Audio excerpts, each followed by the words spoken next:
Welcome back to another episode of Tesla to Mars. I think we need to congratulate ourselves. We have reached 40 episodes already, and this is the 41st episode. It's been excruciating to do these episodes with the three of you, but still love you guys. So thank you very much for that. And there's luckily a slight improvement to be noticed over the last couple of episodes. So we're on a good track here.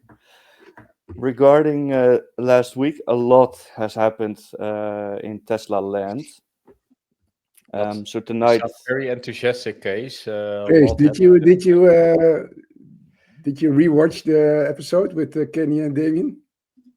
yes, last week Thursday when I drove to North Brabant, I had an hour to drive, so I tuned in to the both of them. It was actually pretty enjoyable, and the introduction was quite funny. Did you rewatch it, I Florian?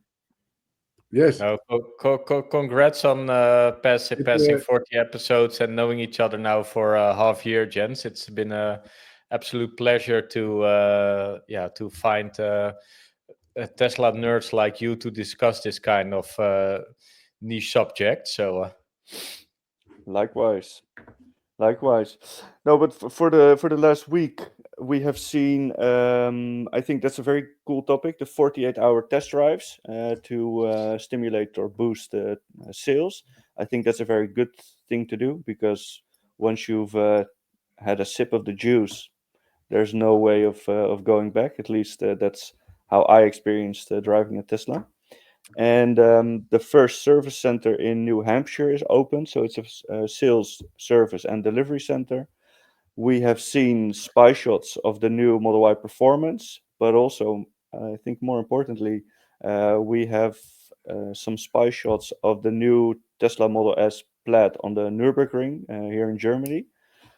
So, due for a good refresh. Very curious and looking forward what they will like what they're going to release. I hope because the front fascia, the front bumper was in camouflage. I think that they're gonna retrofit it or fit a frontal camera there for FSD applications. Elon shared his Robo-Taxi plans because there circulated a couple interviews online, and he finally, I think he was asked the question, is Tesla going to compete with Uber? And in that lengthy answer to the question that he gave, he also made clear that unsupervised is still happening in June with 10 vehicles, I believe, in a geofenced area, invite only, and no test driver.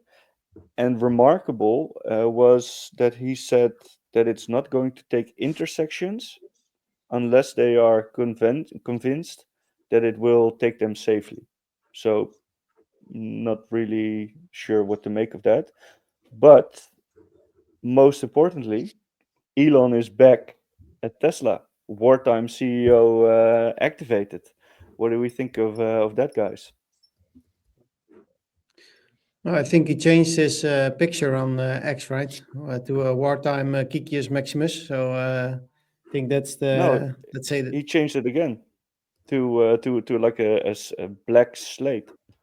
Yeah, I've seen it. Yeah, but once he came back, I think he was the Kikius Maximus guy. I think it's positive. It's a net positive. So I think there's a couple of things under the hood which are positive as well. So there has been some rumors in the market that they're gonna give or propose to the shareholders to give Elon some special right options or shares. So he gets the vote of 20%, 25% as a minimum, which I think is a good one. I mean, we all trust him. That's why we also invest in him and follow him. So I think that's good. And I think like if you're building a company and everyone has worked at least in a company, you know that an entrepreneur is actually a key figure, especially when it's all about Elon. And I think it's good that he focuses now again on the innovation. And as you know, I'm not too fond of all the politics stuff, which needed to be something that he put his efforts in. But I'm happy that he's back. So yeah, I think it's a positive net for everyone. Yeah, in Definitely. that interview you referred to, he also the interview asked him if Tesla want to buy Uber, and he said, "Well, Yeah. there's no necessity to buy Uber, and because Uber, just doesn't offer any value to Tesla, let's say at this point, and they have huge confidence in their own ride-hailing app. So that was quite a positive one for me.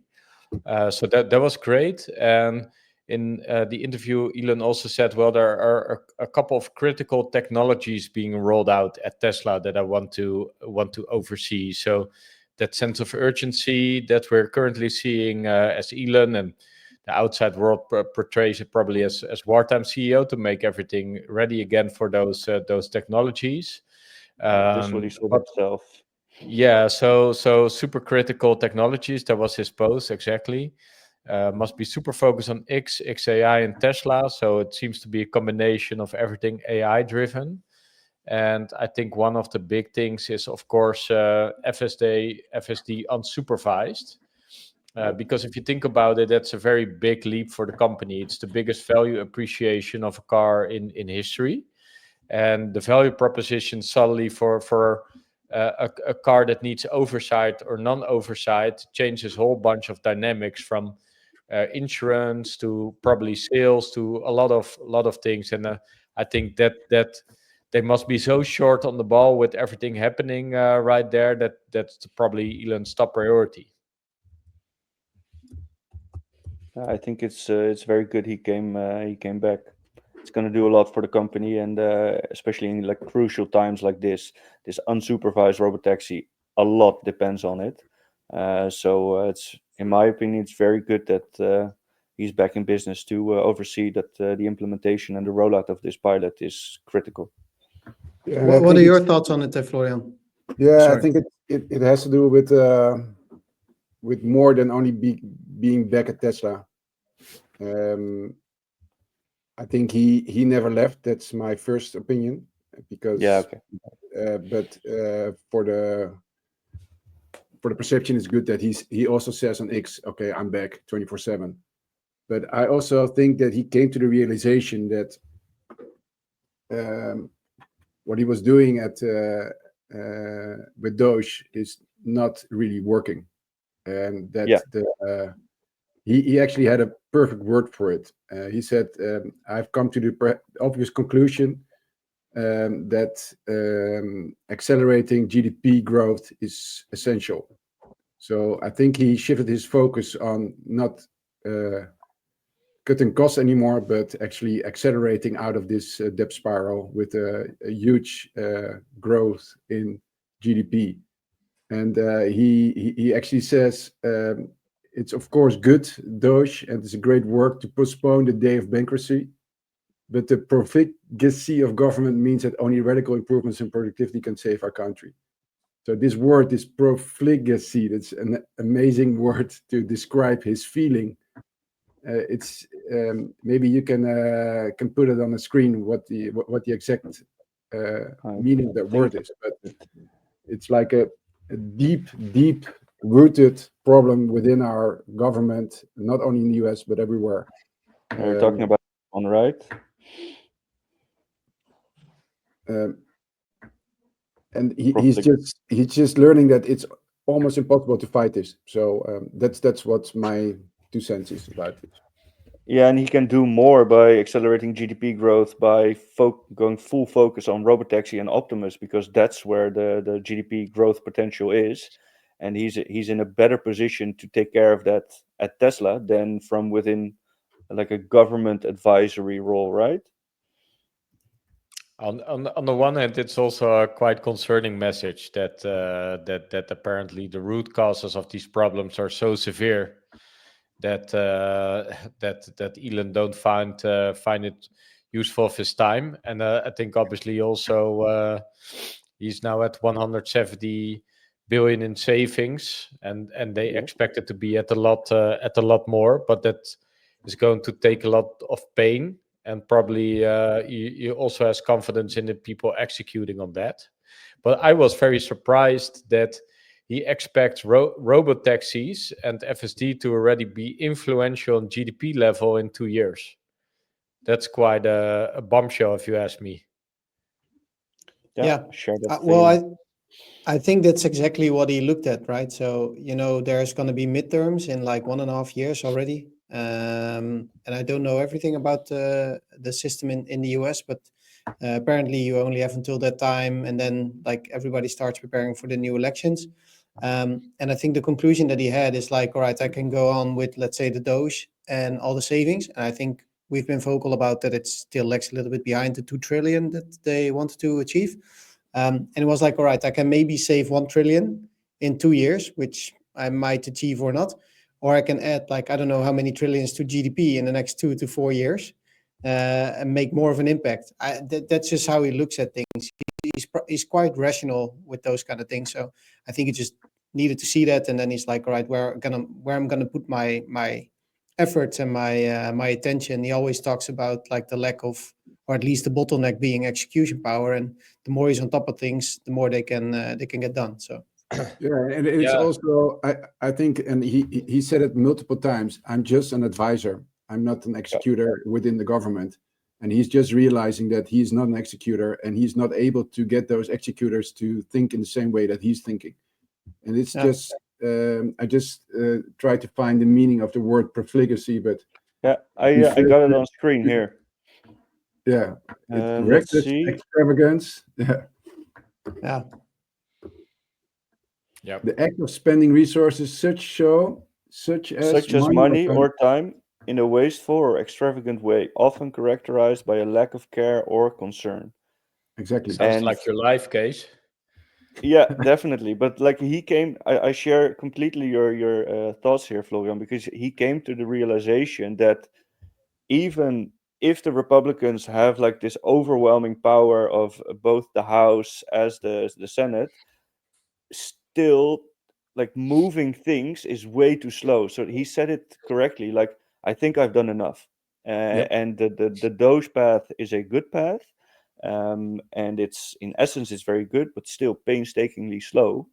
So he needs to do something else. And directing his attention towards Tesla is by far the best choice he could have made. He's still involved 1 day a week to discuss the manners with Trump and the high level people in it there. So, and I think Ron Barron also very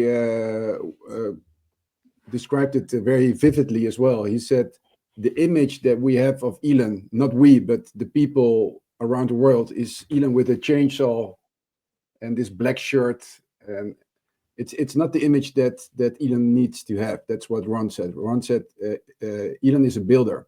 He's not a destroyer, So, and I think that's something that resonated with Elon as well. So he needs to reimagine his perception, and he also came to the realization that being on stage with a chainsaw is not the image that he wants to show. I was more thinking about how does GDP get impacted? So I was coming to the conclusion that Teslas are obviously robots on wheels, and there will be about 2 to 5 million robots on wheels being added in the next 3 to 4 years. And so probably that ramp of that cybercap is already very, very fast, and it's going to change everything, because the Tesla also posted some sort of food delivery service where there was some traction on. So probably the rollout will not be only people at the first place, but already goods and services that will be transported as well. So everybody that works in commerce or retail knows that last mile delivery is one of the biggest, or let's say last 200 meters delivery is one of the biggest problems to solve. And Tesla is on the verge of solving that with Cybercap and Optimus bots, at the forefront of being a role there. And that is going to be such a cost driver for goods and services in a positive way. So if transport is then, let's say right now, if you're ordering something with Uber Eats, like a very big cut of that meal goes to the Uber platform, almost like 30 to 40%. So there's a huge cut there. But can you imagine how affordable that will be if that last mile is just being done by a robot? And for me, it speaks a lot of confidence that they already expect GDP impact level growth with only one company, Tesla, in the next 2 to 3 years. And I think Starlink and SpaceX are going to play a role as well. But this is a very, very big sign of confidence from Tesla. So what I learned is that Elon tweeted the humanoid revenue, or not the revenue, but the humanoid robots itself can have an actual effect on GDP in 4 to 5 years, and a Robo-Taxi can have a noticeable effect in 1 to 2 years. And actually, Søren Becher made an excellent post about that, and he showed his forecast in revenues, and he was talking about 500 billion in revenue from Robo-Taxi and 500 billion from Optimus. So that's 1 trillion altogether already. So is it finally time then to sell our houses and double down on the Tesla shares again, Kees? Or First of all, this is not financial advice, but I just sold my house and I went all in. So I suggest you do that as well. I'm now living in the streets. Luckily, somebody was kind enough to give me a place where I can do this podcast episode, but otherwise, I'm still waiting for that value increase. Probably smartest move in your life, Kees. So one of the smartest moves, yeah, definitely. I think top 5. I haven't seen any smart moves coming from you guys, but I'm happy to see them now coming. But also in sentiment shift, I think there's quite a bit of a shift, to be honest. So there has been a lack of, let's say, correspondence, to be honest, around Tesla. Like his share package was quiet for quite a while, and also around the selling of the Robin Denholm, all the sales being bad for Tesla, so to speak. But now you see like BYD slashing prices like with 30% plus on their hot sellers, which also but it underpins that the market is quite difficult, right, for autos in general. So I think like that plays in the hand of Tesla. They just see the daily demand. They can on a daily basis like see the demand coming in. Elon back at full. They reiterate their June. They're a lot speculating on, or at least giving us teasers and Easter eggs on the Tesla channel. So I think that's positive as well. They're still reiterating the June launch, and now they were like, hey, how many days is June away? And I think people will go nuts if on the 1st of June, actually even if it's only 5, and they're starting, like everybody's like, he's saying FSD for years and years. I mean, it's still priced in the stock that people think, it's not coming again, so. And he said end of June, so it can be end of June. But if it's earlier, then I think that's going to be a positive surprise as well. Definitely, you're completely right. Also with like the cadence, and the speed, the frequency with which Tesla AI, Tesla Europe, Middle East accounts are posting stuff about FSD, Autopilot being 10x safer than an average human. Mm-hmm. Yeah, it's I think it doesn't really care if it's 5, 12, 28 June. It is gonna happen.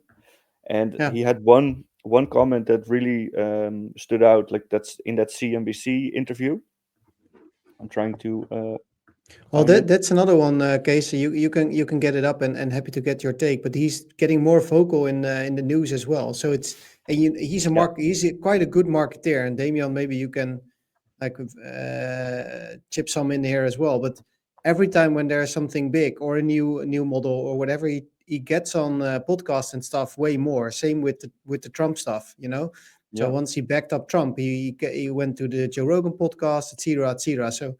And he's being quite vocal about Tesla, Robo-Taxi, etc. Two comments here. He said Tesla will have 10 Robo-Taxis on the road during the first week when it launches next month. So that's also kind of an Easter egg in the first week of June, perhaps.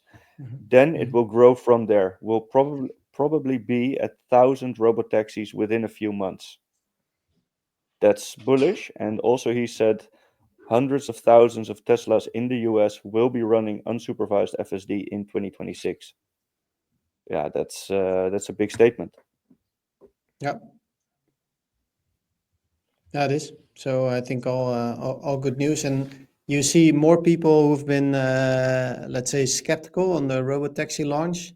But there's now people who are trying FSD, like the newest version. And Elon posted somebody, the guy Amit, who did a drive like 5 hours to I don't know where in the US, and he didn't touch the wheel at once, like the road taking him there and the road taking him back. And he's like, yeah, I've been following this stock for like quite some while, but now this is just beyond mind-blowing. So people feel that it's coming closer and closer.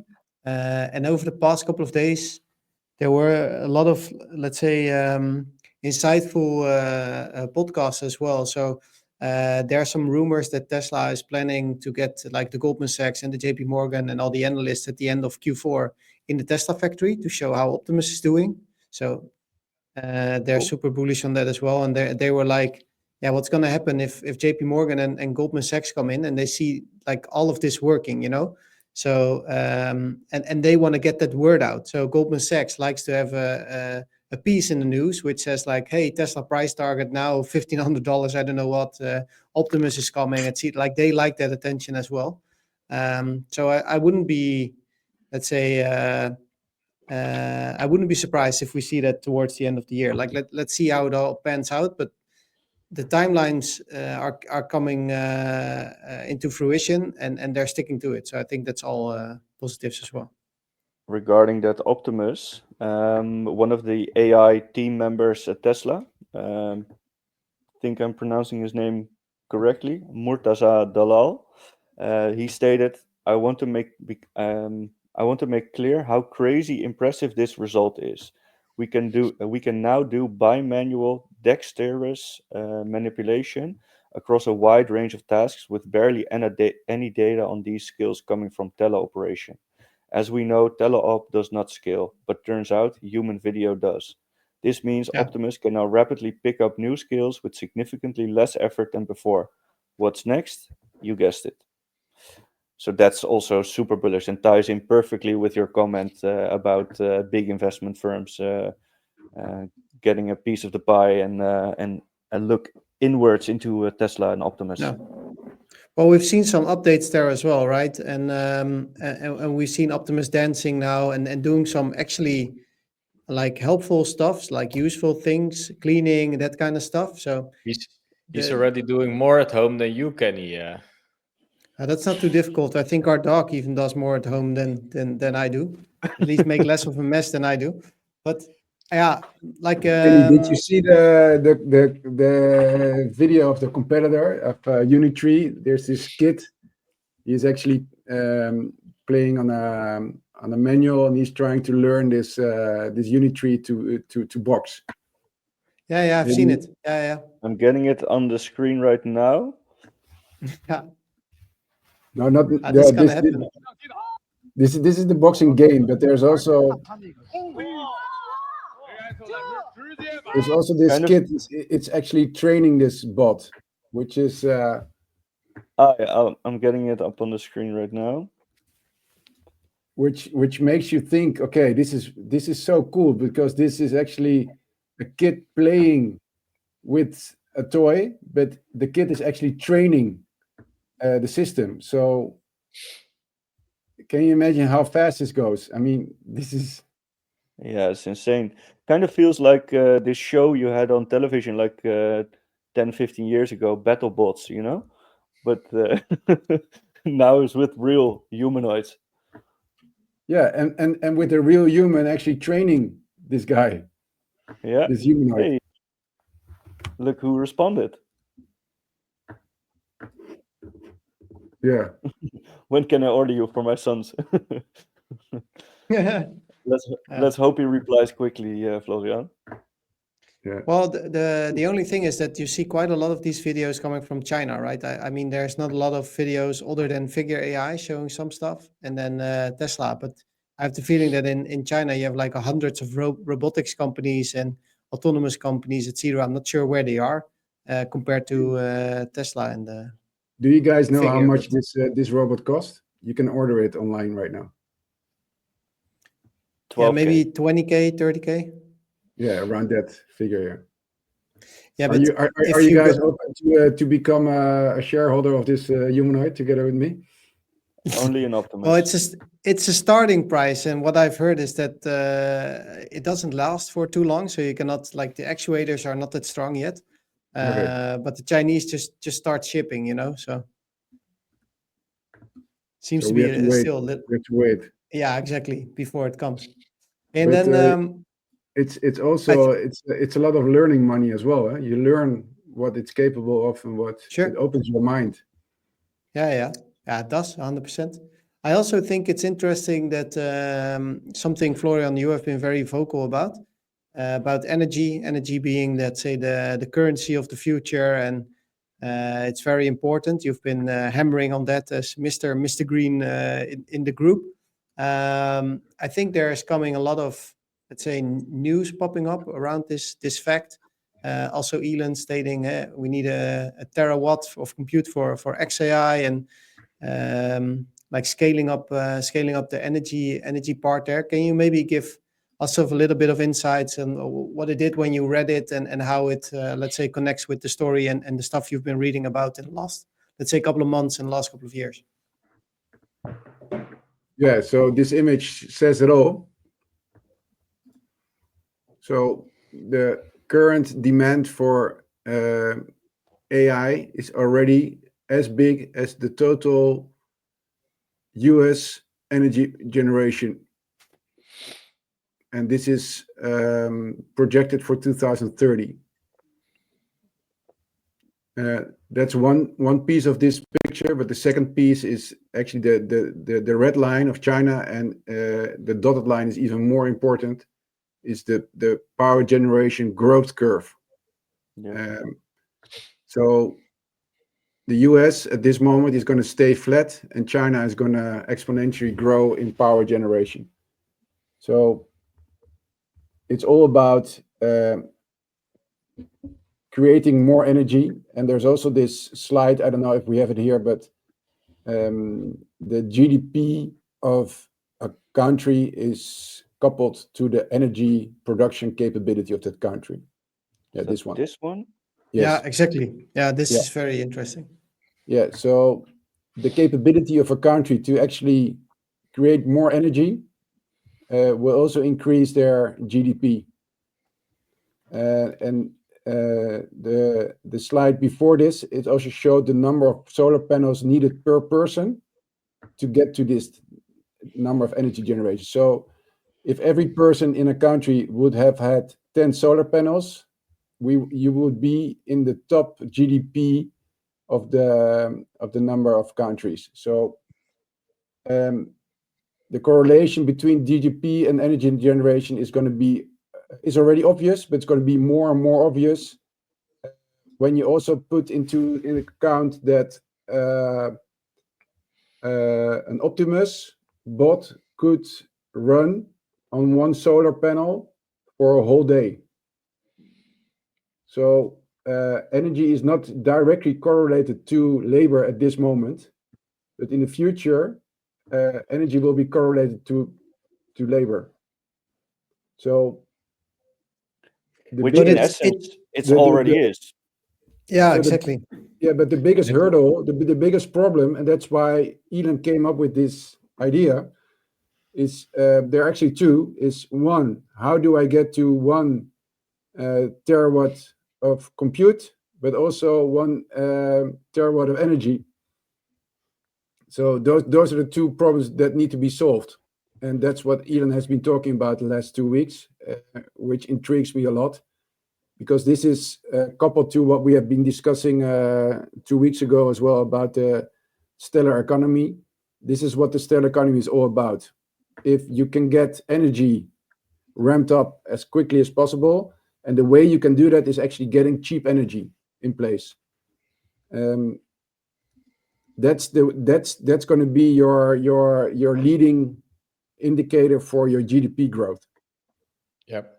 Yeah, and I think when you zoom out, then we for the first time in sort of history, we have a roadmap to become a Type 1 civilization in the Kardashev scale. Are you familiar with that? Yes. No. Please explain, Damien.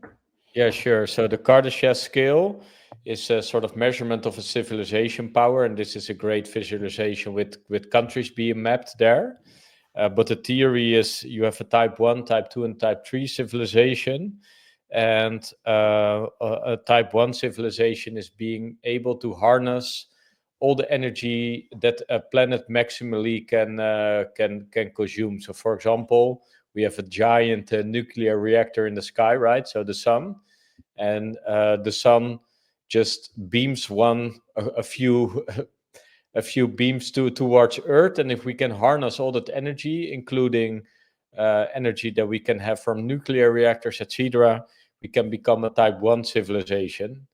If we want to become a Type 2 civilization, we need to able to harness all the energy within our solar system.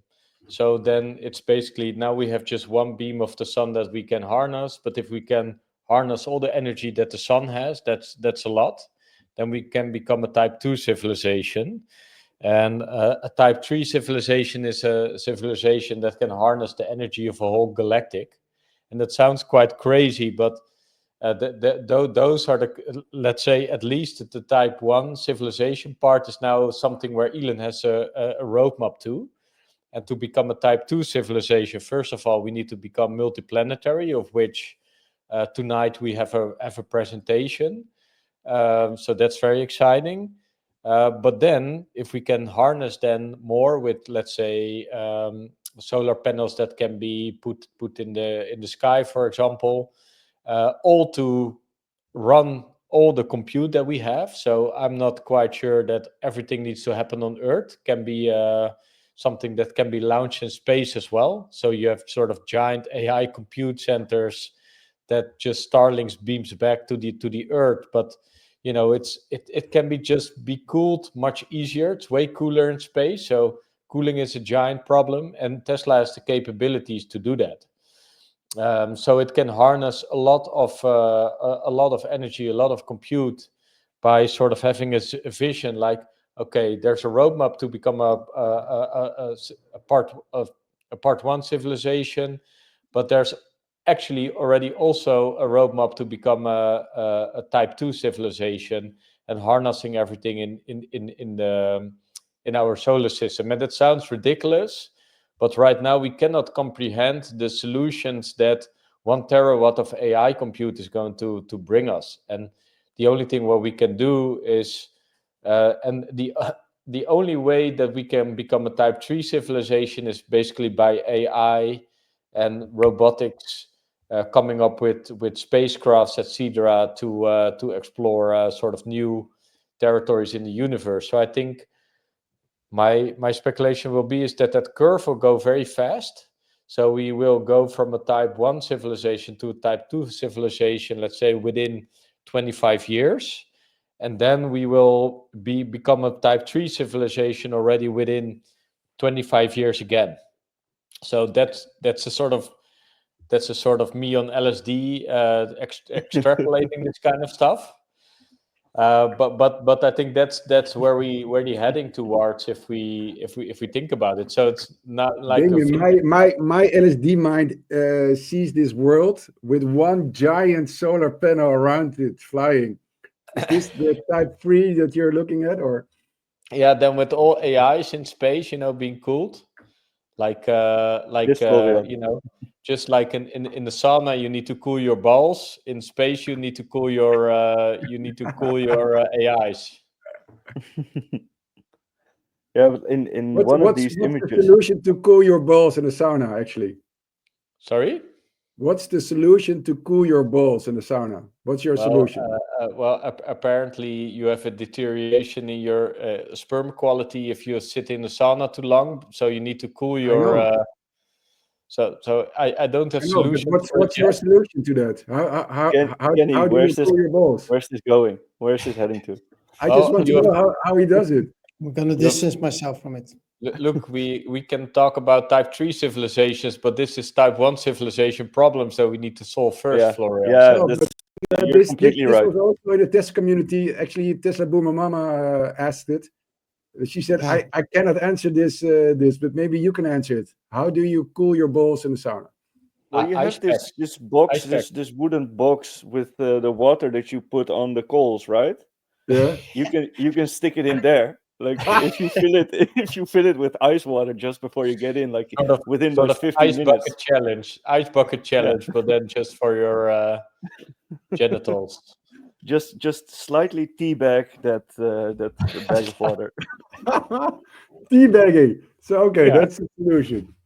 No, but back to the type 2 civilizations, and I, because the roadmap is quite clear. So you need a lot of solar, you need a lot of batteries, you need a lot of AI, and the secret marriage that no one is talking about is, of course, Nvidia and Tesla, that are married to each other. Elon also named AMD, but that's probably just for monopoly purposes, that you need to name some competitors, and they will need a lot of chips from that as well, a lot of own chips. But the marriage that we're seeing right now is between Nvidia and Tesla, and Nvidia is investing heavily back into this whole ecosystem as well, because Nvidia at this point only has the hardware and be massively profitable. Yeah, Florian. I also, because of this visit to the Saudis with Nvidia and Elon and all the other guys, they went there because the Saudis have a lot of energy over and cheap. So it's a beautiful marriage between abundant energy and abundant technology. Yeah. But I also heard this rumor. I think Larry came up with this rumor that Tesla will become bigger in the energy production side as well, not on producing energy, but in actually getting the energy to the place where it's needed. So, do you guys know anything about this? Have you heard about this? Yeah. I think Tesla has two approaches to the energy solution, right? One is getting rid of fossil fuels, etc. We know that, but there are two solutions. One is a centralized solution, and the centralized solution is large solar fields with giant battery packs, aka mega packs. The decentralized solutions is solar roofs and solar tiles in combination with a battery. with a battery. So they're solving the problem on two sides. Everybody, there's record productions already in mega packs, and how does these packs at home being called again? Power walls. Power walls, exactly. Both are ramping up like crazy. So I saw some pictures coming by of the third megapack factory coming online in Texas.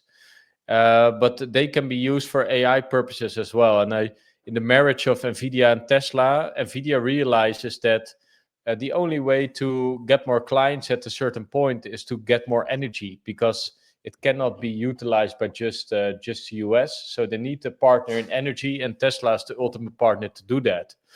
So where we see right now Nvidia or Tesla ordering massive amounts of chips from Nvidia, we are probably going to see massive amounts of batteries being ordered by Nvidia or their clients as well. And Tesla is working towards a solution with sort of the machine that makes the machine for AI.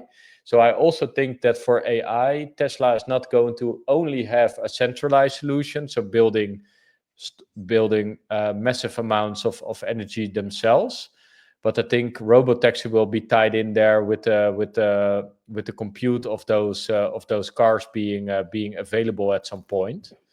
So it will be centralized, building own data centers, etc., but also decentralized, giving basically people Optimus Bot and a Cybercab with so much compute that you can use them for your own purposes.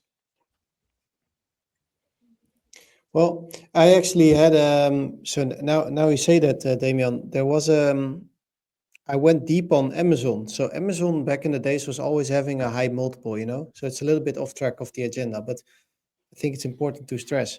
It's your But agenda.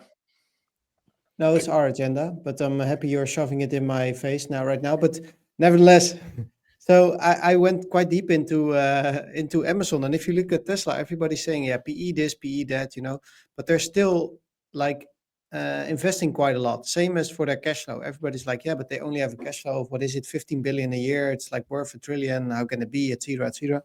But they're still deploying like 10 billion a year into capex, you know, into building out the system. And what Amazon did during back in the days is they said, like, at the end of the year we need a lot of data centers just to make sure that all our orders come through, and they have this room the rest of the year, and that's how Amazon Web Services started. Which is and I never really believed in Dojo. I was like, yeah, it's a long shot, and I think Elon says it as well, but it actually works exactly the same. And the same counts for Optimus. Yeah, so there's a lot of upside potential there. You mean, Kenny? Yeah. Are you it's like are you also able to actually quantify that a little bit more? Are you able to put it into a spreadsheet as well? Oh yeah, you can put everything in a spreadsheet and a PowerPoint, but I think the thing I was curious this time. No, I know, and I think I do have something, but it's very high level on Dojo. But like if you look at it from afar, there will be cars that will be idle. There will be cars that will be maybe shipping around things in the night. I think that has been rumored as well. But if they're idle, nevertheless, you have computers sitting there doing nothing, being charged. You know, and they have, let's say, power to do certain things, to compute basically. And the same accounts for your robot, your Optimus. If it sits at home doing nothing, which will be maybe minor, but during the night you don't want it to, let's say, hang around in your garden and do some stuff, and it's in your home, it still has like the chips, etc., to, I don't know, do something with the data or train some models or whatever, you know. Nope. So it can be, sorry. It's going to produce whatever juices or so is going to work, and when I wake up, you have stuff to sell. Oh yeah, Right? could be as well, but nevertheless, I think that there will be idle machinery in the meantime. So Definitely, and we can use, I think, both the energy as well as the compute power from it in a Would be like a fun, right? If decentralized it network. just goes out, you know, what can I do at night? Go out, chop wood, and the Optimus bot is just chopping And wood then all night. you wake up with morning wood. Exactly, with a big pile of morning wood. this is going nowhere again. Okay, and then the other. I was asking you this question because I also asked Alojo, AJ, if he has put this into his forecast already, and he said, "Well, I don't want to put it in my forecast yet." But I was referring to analysis of this guy Brian One, I believe his name is, and he was on the Herbert podcast explaining exactly what you're just trying to explain about the huge amount of compute getting online and also batteries getting online, and the impact of that on the business model and the potential future revenues. So it would be nice if we could get some deep dive into that as well. Yeah, it will be very nice. So maybe something for the agenda. Yeah, for the next time we have the agenda, when we are all making the agenda. So let's hop over to something we're going to watch together today. That's Making Life Multiplanetary. I think there will be a sort of presentation in a bit. It will be at 7 p.m. Local time for us. Will be in the afternoon in the US. This one. Exactly. Yeah. So what are your expectations here, Florian? I know you want to go to another planet. Again, also to make your last days, not on impact, as Elon likes to say, but maybe a little bit later. But what are you thinking? What will be presented, and what would you like to hear more about? Hopefully it's tied into also the master plan 4 that he has in his mind. I do not think so that we will get a tie, but what got me thinking is that he's going to give a presentation, probably what the next 12 to 16 months is going to look like. Because the end of 2026, it's going to be our first time that we are able to actually go to Mars. So I think he's going to present a plan, what SpaceX is going to do in the next 12 to 16 months to actually get the first Starship to Mars. And maybe he's going to present that it's not going to be one Starship, but it's going to actually be maybe 10 Starships. And maybe he's going to present who's going to be on those Starships, etc. So that's what I'm hoping, that he's going to explain a little bit more concrete plan on what's going to be built. And if we can choose as humanity one human to be the first man on Mars, who would we pick? Ooh, good You. question. Optimus. No, the first human on Mars. I want to say Hulk Hogan. Let's not destroy that planet right away, Kees. Let's put some decent people on there. I'm not saying he's not decent, but Ursula like von der Leyen? tearing his He's shirt off, I don't think is going to contribute to Mars as well. But well, good question. First human. Joe First Biden. human.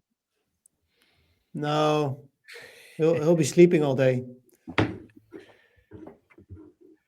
Yeah. Would be something to have Kanye West or some wild person that wants all the eyeballs. You know, you need somebody who plays the eyeballs game, and then at that moment that person has all the eyeballs of the whole world on him. So then his life mission is complete. So we'll be fine if I can only think of one person in that sense. Donald Trump.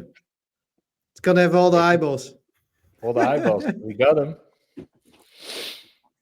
Yeah, no, but it's a funny thought. Yeah, well, I'm not sure what he's gonna present, but I think he mentioned something like Optimus going there end of 2026. Probably Because there's a Legion, window. First Legion. First Legion, yeah, to go there. So Damien, any thoughts there for you on the presentation tonight? No, I think it's an update, and probably because Elon had a talk with Trump as well on Mars. So it's always very funny to hear Donald Trump talking about Elon, because he always spills all the beans. And he said, Elon, because it was the talk in South Africa. Yeah, he's here for the South Africa talk, but he's not so interested in that. He's more interested in Mars. I don't know what he needs with the planet, but he's very interested in Mars. And I have a talk about him on Mars. So probably they will highlight sort of the sense of urgency that they have an opportunity to go to Mars in 2026, which is the case. And I expect this to be sort of rallying all troops within SpaceX and all the companies surrounded to SpaceX and Elon related, Optimus as well, because they wanted to have it ready for Mars, of course, but probably also rally some country enthusiasm to get more or less the MAGA people on board for this whole space adventure that's going to happen, and basically to keep his premise, like life need to be exciting, not about solving problems, but also to be aspirational again. And Mars is going to play a huge role in that. And I think it's really the troops and making sure we have everything in place for 26 when that opportunity arises to actually go, which is next year, by the way. Yeah, no, I know it's next year. So do we know, maybe Kees, you know, or can find it somewhere, and otherwise I'll find it when you can give some words. But do we know when the other window is there, or We don't know. Like, will the next window be in 2028, 2030, or no idea? Not Well, then, sure. Case, I would say take the floor and give some insights on what you hope to see and hear tonight, or expect to see, and then I'll have a look. I want to see like a complete, functional, faultless, errorless Starship launch and full flight. That would be awesome. And like for the rest of it, it's mainly guesswork. Like, what are we gonna see? We have seen Elon more and more about age of abundance, humanoid, self-driving, multiplanetary, and also we discussed the stellar economy from Ian Banks. I think he might reveal a master plan part 4 even. Yeah. Well, I think that's what we all expect the Yeah. master plan for. So let's see. It's I think his life goal is really to go multiplanetary and also to let's say accelerate the transition to a sustainable future. So he's contributing in every aspect to that. In the meantime, I've looked up when the next window will be and also why it's important. So I did it with Grok. And they say that it's important because of the fuel efficiency and there's a shorter time travel. So they call it the Earth-Mars transfer window, which will be end of 2026. And then it happens again about every 2 years and 49 days, so 26 months. So the next one will be either late 2028 or early 2029. So I think it's either next year or it's going to be in 3 years. That's the reason why it's important. Wow, that's very spectacular because it's a little bit less often than the World Cup. You need to wait 4 years. This is every 2.5 years. So I think you're right, Florian, that we're going to see a fleet of starships then departing. Production need to be ready, and if it's only a window to be that efficient, it's going to be probably a 10x every 2.5 years from here in Starship. So 10, 100,000, 10,000. Yeah, I'm not sure for how long that window is. That's exactly the numbers that I want to hear tonight, and he will probably explain that, because that's how he normally thinks and works. I think it's going to be very exciting tonight. I think there's also another point, and that's just that Elon basically has become a mainstream personality now, have been attracting a lot of attention with Doge, etc. And I think it's also a part of sort of educating sort of the larger masses that are now on X. We all have seen that X is the most downloaded app in many countries when it comes to news. And if you just look at the news cycle every day, it's just sort of negativity. And I think these kind of presentations are now being viewed by a sort of larger and mainstream audience. So millions and millions of people will tune in. Probably this episode will be watched by 50 million-ish people. And then with all the shorts, etc., it will reach 100 million people.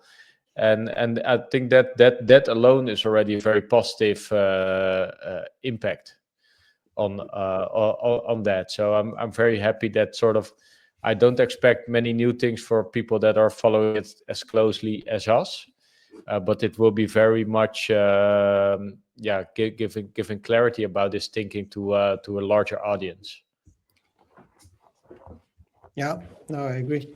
I think so. Will be let's say something. I hope spectacular. I think it's going to be let's say painting an exciting future there, and I think they will provide some details on the transfer window that we have next year. So that will be nice, definitely. Then we had something else on the agenda where I actually have no idea.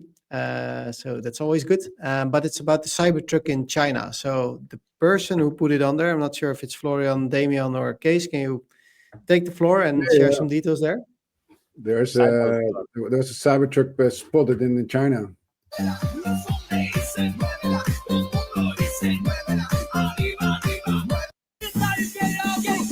Okay, so it might become something that we see there on the road a bit more. I haven't heard anything in the EU, so You Yeah, have but not. You're going to for your first Cybertruck experience this month, right, Florian? Or have you been driving in one as well already? not yet. Hopefully, you- when we travel to US, we'll be driving one. Yeah. Do you But for want to me, make this an was announcement to all the single ladies in Austin that you're there, or? well. My wife is also watching this, so Okay, sorry. Mothers, hide your daughters. no daughters, hide your mother. Yeah. We see a MILF hunter on the prowl.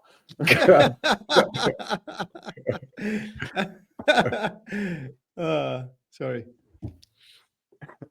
yeah. So I was watching this and I was like, okay, combining that with the story of Damien, which he had a few weeks ago, that we are still in the early phases of the Cybertruck. This also shows, I mean, this car is not even in China yet. We haven't started yet at all. So that's what I thought. Maybe it's good to just show it to everybody. Chinese will absolutely love these kind of cars. It's Yeah. At least it shows for itself, so it's quite spectacular to see. I still can't wait for it to be on the Dutch roads or here in the EU, but but I haven't heard anything about it. Maybe Case, you've heard anything about the regulatory stuff on the Cybertruck there, or still no words? Still the same as it was this past summer. There's no efforts being made at all to get it type approved. There are ways, however, to get it individual type approval, but no homologation or wide release. No. So still, as we discussed earlier on the podcast. So to be honest, I with the Cybertruck, I have this feel like the sort of specialty factor is now sort of evaporated, So I feel by myself that I'm a little bit less excited to have one here in the Netherlands. Wait, Damien, you're gonna want one, and just because of this, because Wait, so guess what the car stopped for? it stops for donkeys. FSDs wow. in the Cybertruck stops for donkeys. That's why I want to have this, right? Yeah. That's a specialty for you. Well, then it stops for Damian as well. Yeah. I don't know about that, but no, I feel sort of that car sort of not sure if it's sort of gaining the momentum that you want to see. I don't hear a lot of sort of raving things. Well, it's a spectacular car, Kenny and I drove in it and we had a blast having that car available for a couple of days, and it's also very comfortable as sort of daily driver. But if you keep on adding introductions in new countries, you sort of keep on that momentum. And so somehow I feel that excitement is dampened a little bit. If I at least talk for myself, but not sure about you guys. Yeah, kind of, and also like about the news that these body panels are becoming loose, but then I see this post by Battle Angel Viv, and then I think, it's still a very super cool car, and exactly saying what you said as well. It's a very comfortable daily driver. Yeah, it drives like a charm. I was really impressed by the steer-by-wire mechanism. So you get used to it very quickly. And it's just a great car. Like, it's big. You can sit with 5 people in it. It's very, very very it's large. It's actually a family car. Yeah, you can put everything in the back if you want. So I think it's just a terrific car. So can't wait for it to come to Europe. But I think they're more busy with let's say the balls to the walls FSD. And that's where all of the efforts are put in. I think also on the regulatory part, maybe Case, when I get my charger, you can give an update on everyone that's listening there. I will. Yeah, the regulatory playground, it's kind of a mess, because last year it looked as if system-initiated maneuvers that essentially make up FSD. At the last moment, there was a group of countries, the UK, the Netherlands, Sweden, Italy, and France, that stepped in and objected. And that resulted in a separation of system-initiated maneuvers on highways and non-highways. The highways part of it is still adopted and approved. Introduction and entry into force September 2025, so still on track. But now, I think a couple days ago, there's this lovely non-profit organization called the European Transport Safety Council. Please look up their website and see their wonderful team of innovative young people trying put them to on screen? influence. Yes, of course. It's if you see this bunch. Okay, first of all, they are the main reason why in Amsterdam you have to drive the speed limit of 30 kilometers an hour. It's thanks to this organization, and there is some. Let me see the team. They have vacancies. Yes. Well, here No, we Damian, go. I'm not looking for a job. We have a team of. I thought dinosaurs went extinct, but apparently not. Do you remember the old Microsoft team video photo? No. Can you Google that up? Original Microsoft team photo. Yeah, but to be honest, Case, like who do you expect? Like all those wild guys being into transportation regulation, or No, not Case, at it's all. the only But wild guy being into regulation. yeah, and making me numb more and more numb by the day. But no, but this group of people trying to influence governments consists of mainly the same countries last year that made the final objection, and Germany is also part of it. So it's not looking quite good in the UNECE part of things for like FSD supervised at least.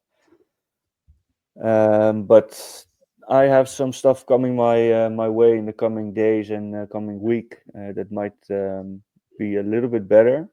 And last week I had the opportunity to speak to someone from the Dutch Road Authority, the RDW, and he couldn't disclose much, but they are on top of it. So that's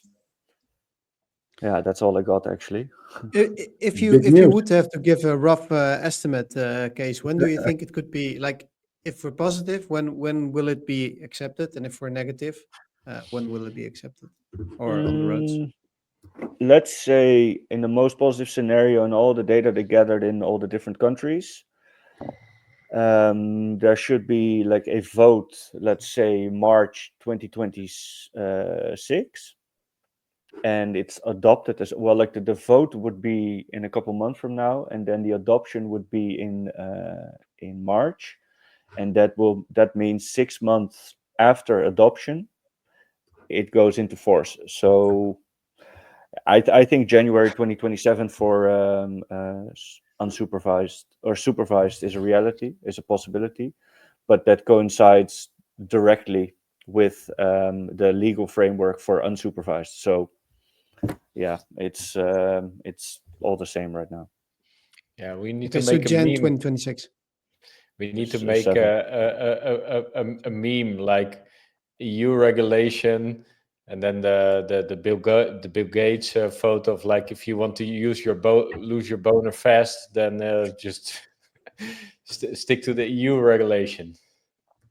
Yeah, and I think you mean this group picture, right? The first 11 Microsoft employees. Yeah, it's an amazing picture. Oh, I love this. Yeah, the guy on the This right guy. is probably. Oh, okay.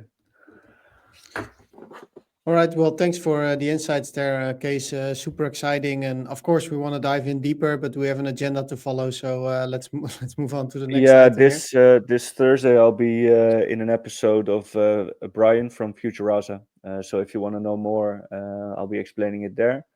And I tune into some spaces every now and then to discuss it as well. So follow Kees.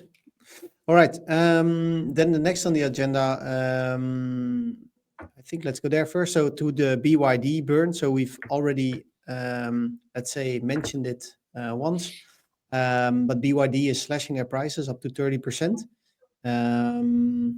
Again, you do see it in the news, but I think if Tesla changes their prices with 5%, then everything's falling and the whole the whole company is going bankrupt. And when it happens to BYD, it's like, yeah, they do have some trouble, but there's just more competition in general. But maybe we can put up or pull up the post that was put in the chat, and then maybe have Florian take here the floor and explain a little bit of what's happening here. I put it in the chat here. So we talked about it a number of times, and Alajo is doing a great job in emphasizing that none of the EV makers is profitable, and also BYD has huge problems under the hood. And LOJ's hard fact numbers guy, so he know how to navigate through all the fluff. And basically, what he published is that BYD is living largely on government subsidies. Tesla got some subsidies as well, like the credits, of course, but BYD seems to really need them in order to sort of survive. And also, BYD launched a capital raise in March, which I wasn't aware of. So it's good that it's being highlighted. But that speaks to the enormous difficulty that Tesla has, or let's say competitors has, in becoming a profitable EV maker. And Tesla is the only profitable EV maker at this point still. But while normally you say, well, that's a positive, and it's a positive, of course. But the competition, it's not only ICE, the EV makers that are there are selling their cars at a loss, still are selling their cars at a loss. And there's no clear sight of them becoming profitable. So this is a big problem. And if you look at line number, where was it? Embarks on largest ever price cuts on already discounted and high competitive prices to stimulate demand. So these are not things you do when the market is good and you're outcompeting everybody. These are sort of signs of desperation that I think we're going to see more and more in at least the EV landscape. And after this is still before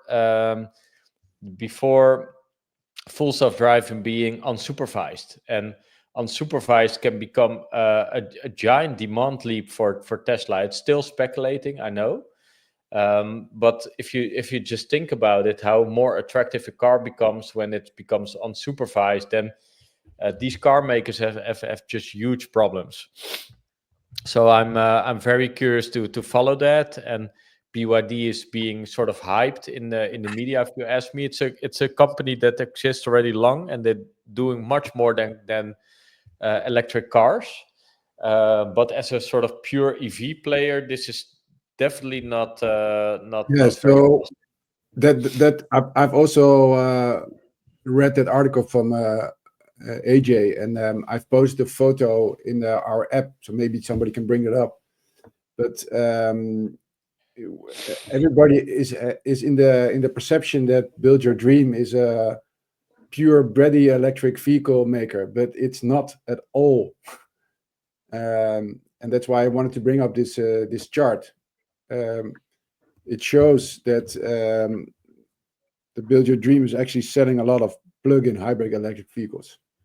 So if they are still selling a lot of plug-in hybrid electric vehicles, this can mean two things: is that either they are losing even more on selling just a pure battery electric vehicle, or those plugins are also being sold at a discount. This one, right, So, Florian? yeah. So there are 3 colors here, and the red color is the percentage of plug-in hybrids as percentage of the pure battery. So Yeah. 140% of their sales is plug-in hybrids compared to battery electric vehicles. So you can see that as of June 2024, the number of plug-in hybrids has been increasing, and the number of pure battery electric vehicles has been flat. So also Build Your Dream has its problems selling into the pure battery electric vehicle market. Not as everybody assumed that they are outgrowing Tesla. But even with this higher amount of plugins, they are becoming even more loss-making. And what I've learned from yesterday or the day before is that Build Your Dream is actually lowering their prices again in order to try to keep up with their numbers. So this price war is going to get very ugly. And it's amazing that Tesla is still, with this, even these lower numbers, having a positive cash flow. Because if you look at the other numbers, and I think Damien showed it, but the cash flow is showing a very terrifying picture from Q1. So that's why they needed to actually raise 5 billion in Q1, and that's their biggest raise of funding in the late 5 years. So this is actually pretty terrifying if this continues into the second quarter, the third quarter. So I think this is a very interesting point, and then that was my 2 cents of the excellent post from AJ. Yeah, he does some great deep dives, and especially this one was, I think, the Damien, what you just showed or what you just discussed, like the 7th point of it, was actually pretty striking. Let me get it on the screen again. BYD unfollowed Elojo in April after he published his 24-page financial analysis. That's also like, why would they do that? Yeah, Funny. well, I would put too much weight on that.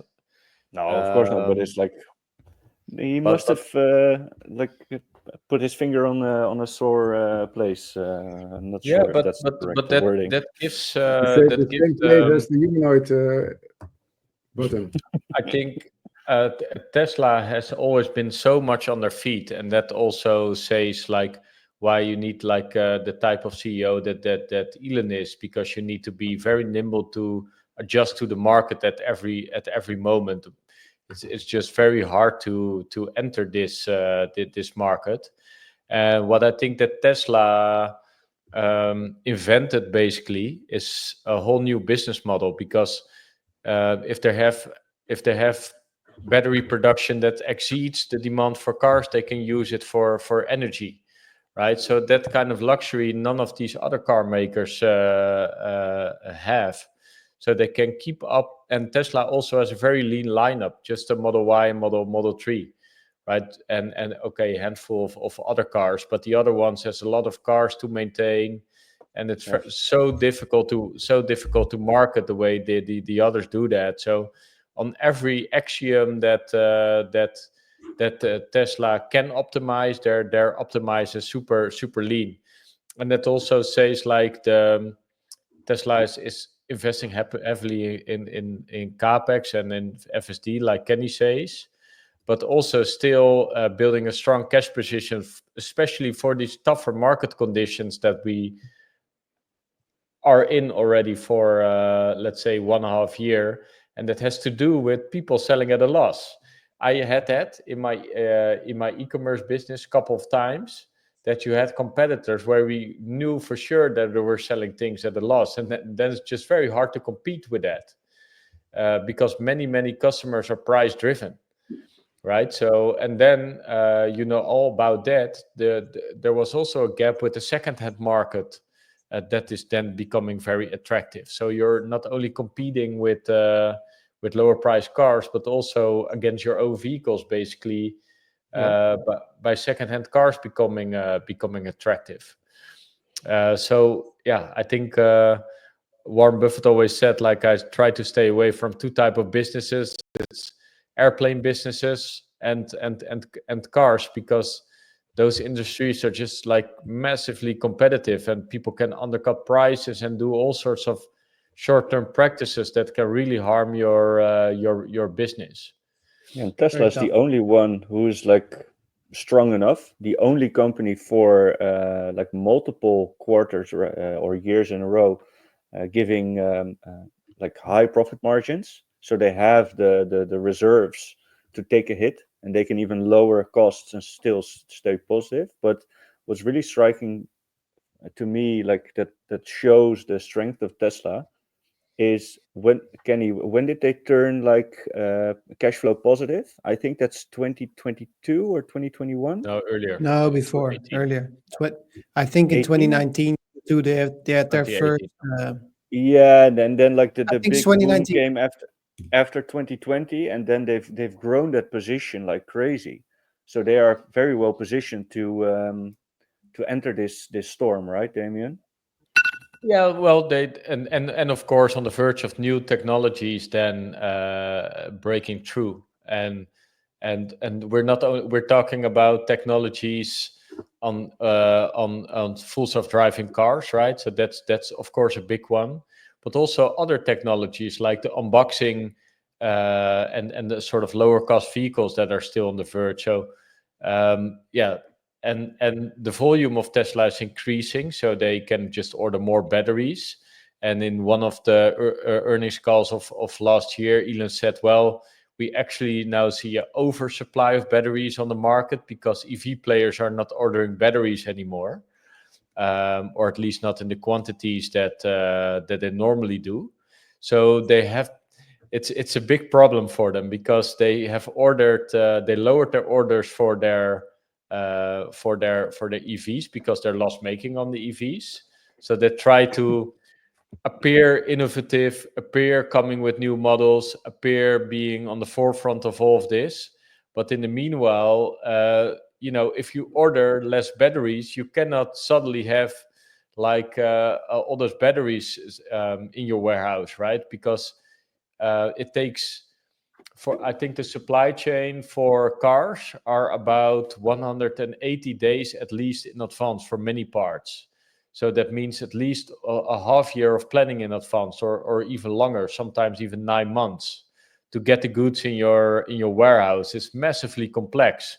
So you need to look so far ahead with everything you do. So if you don't order, then you say, well, this quarter will be fine, next quarter will be fine, and suddenly, well, yeah, we cannot produce those cars anymore. So I think my expectation will be that many of those EVs will already be taking off the market very silently, basically. But many players will stop their programs because they're simply loss making. So Tesla will gain huge market share in that, because simply lower cost vehicles are on the verge, FSD is on the verge, and those two are huge demand drivers if we have those. Interesting take, Damien. And then we don't have to compete against, or Tesla doesn't have to compete against loss-making cars anymore. I overheard this discussion lately of I won't disclose any names, but people working at leasing companies which aren't Mr. Green, and proudly disclaiming the fact, like, yeah, we see a trend in the plug-in hybrid, like it's crazy, and we're focusing on that because that's what automotive does. And I thought to myself, like, dude, you're so missing the point. But okay, kudos. You know what, in Good luck. hindsight, looks very, very strange is that they had boats, but actually had sails and a on steam them. engine. Yeah, so they had hybrid boats. Can you imagine how stupid that looks in hindsight? I compared with exactly the same. So what they said, based based on correspondence you have from them, is they had this steam engine and they were like, yeah, but what happens if the steam engine dies? You need to then have sails. So they could then sail around the world. It's not. I think it's very similar. Maybe an interesting. Do you think it's possible to have an autonomous driving vehicle, which is a plug-in hybrid electric vehicle? Everything why is not? possible, but is it a logical step? So No. for me, it's not logical because the running costs are a lot higher. Plus, It might do the driving autonomously, like with a plug-in or some software, but like full autonomy, no way. no, but there is no autonomous operator driving with plug-in hybrid electric vehicles at this moment. They are all pure battery electric vehicle. Or am I wrong? You're right. So Yeah, I my think my also follow-up question, Waymo. maybe the last question of this podcast. It was boggling my mind the whole day, so I put a tweet out already. But I thought I'm going to also ask you guys: is what do you think? Who's going to put or set the Tesla Robo-Taxi pricing? So the pricing per mile. Who's going to set this? Is this going to be Tesla themselves or the Robo-Taxi owner? Who's going to make the question? Why? Why do you think that, Damien? Because I always have seen Tesla as a vertical integrated company that always has been controlling their user experience very, very closely. Also, like the comment of Elon not wanting to buy Uber says like Tesla is always working on their own experience. So for me, pricing is a big part of the experience. And what you don't want to have is some sort of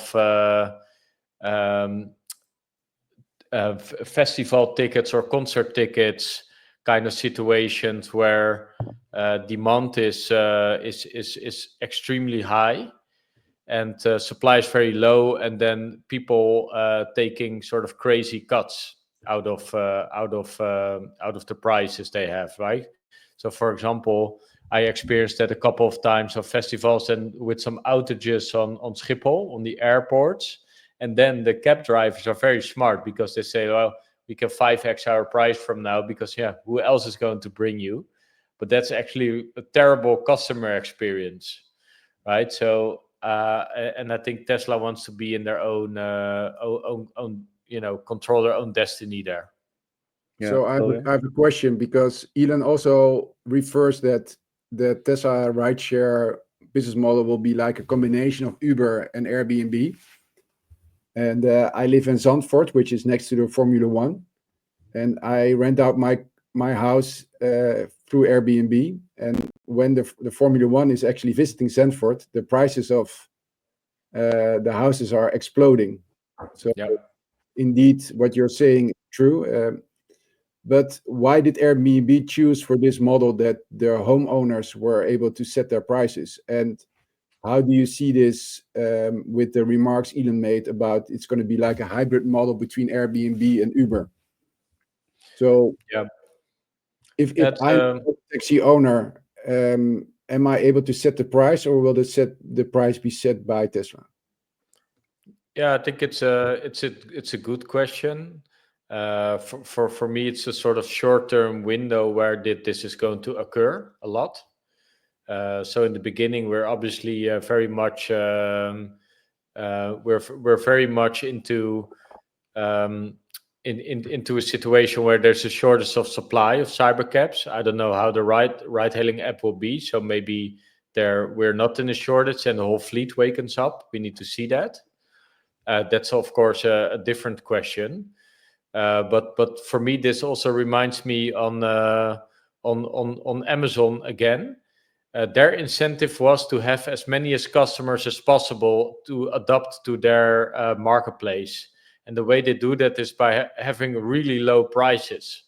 prices that are more attractive than every other retail around. So if Tesla wants to have a sort of mass adoption of this cybercabs and this technology, the biggest factor will be price. So if we want to change our habits, let's say we don't take the bus anymore, we don't take the train anymore, we want a cybercab, then you need to be competitive with those kind of vehicles. So they will do everything to keep the prices as low as possible. That said, it's still super attractive for people to tap into that. But I think they're not so fond on these arbitrage situations when there's like huge demand and very low supply and people banking on those kind of things. And for Airbnb, it's a little bit more voluntary, Florian, because you say, well, tickets for Zandvoort are X and I want to be there and I buy this. But with transport, many times it's not so voluntary because there's no other options. And then you have a bad experience. If you rent your house, it's a voluntary decision to do that and spend that money. But if you're stuck on the airport or stuck on the festival terrain, being hungry, need to go to the toilet and all that, and somebody's trying to pull you a leg, then it's a very bad experience. Yeah, but I understand what you're saying, but the best price in the market is always decided by supply and demand. Yeah. Mm-hmm. So if you let the market do their job, the market will do their job and get the cheapest price in that moment. So if you follow that thinking, you can also get into split decisions. Is one, Tesla will do that, and that was the answer of Robofleet as well to my question. Is it will be like a Robo-Taxi version of their Tesla auto bidder algorithm. So they have the algorithm decide the price, or you can have the market decide the price, and the market are the people who are actually offering the cars to the platform. Yeah. So what's more reasonable? I think it's a pretty interesting situation, and I do not think that there is already somebody who's created the answer already, or am I missing something?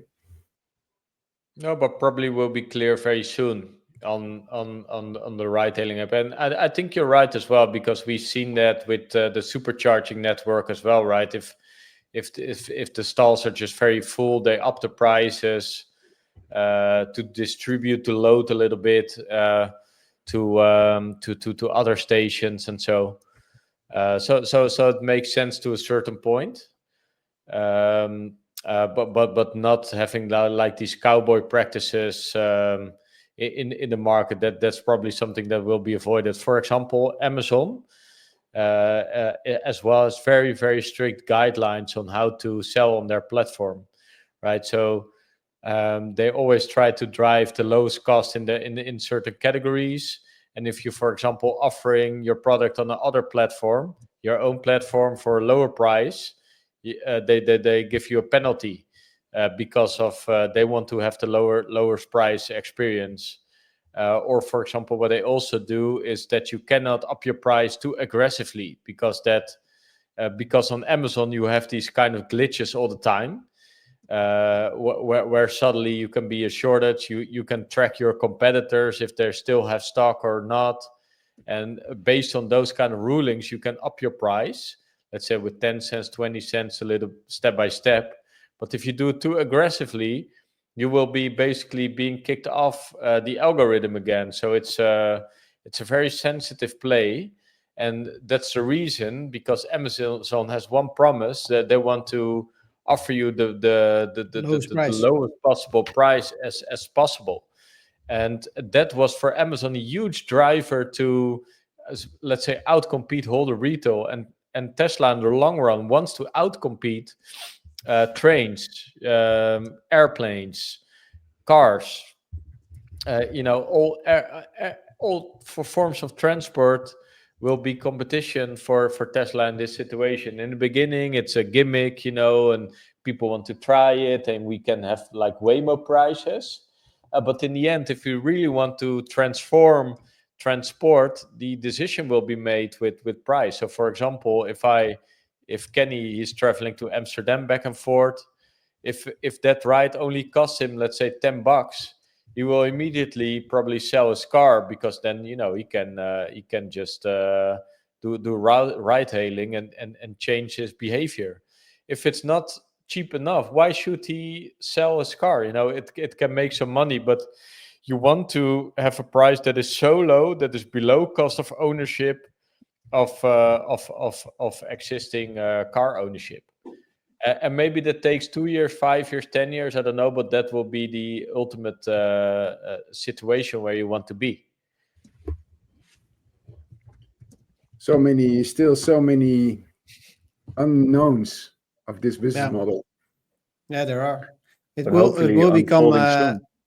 Yeah, I think so. Yeah, I think they will hold some cards to the chest, and nobody knows how it's actually going to be. So I think they Yeah, want to but- stay agile a Yeah. bit there as well. And But if you Damien, think- you're like, yeah, your point about like competing with traditional transporting companies, like if you ownership. compare, yeah, and then if you compare train prices right now in the Netherlands, for instance, train ride from crazy. Amsterdam to Den Bosch back and forth is more expensive than your average Model 3 you can rent.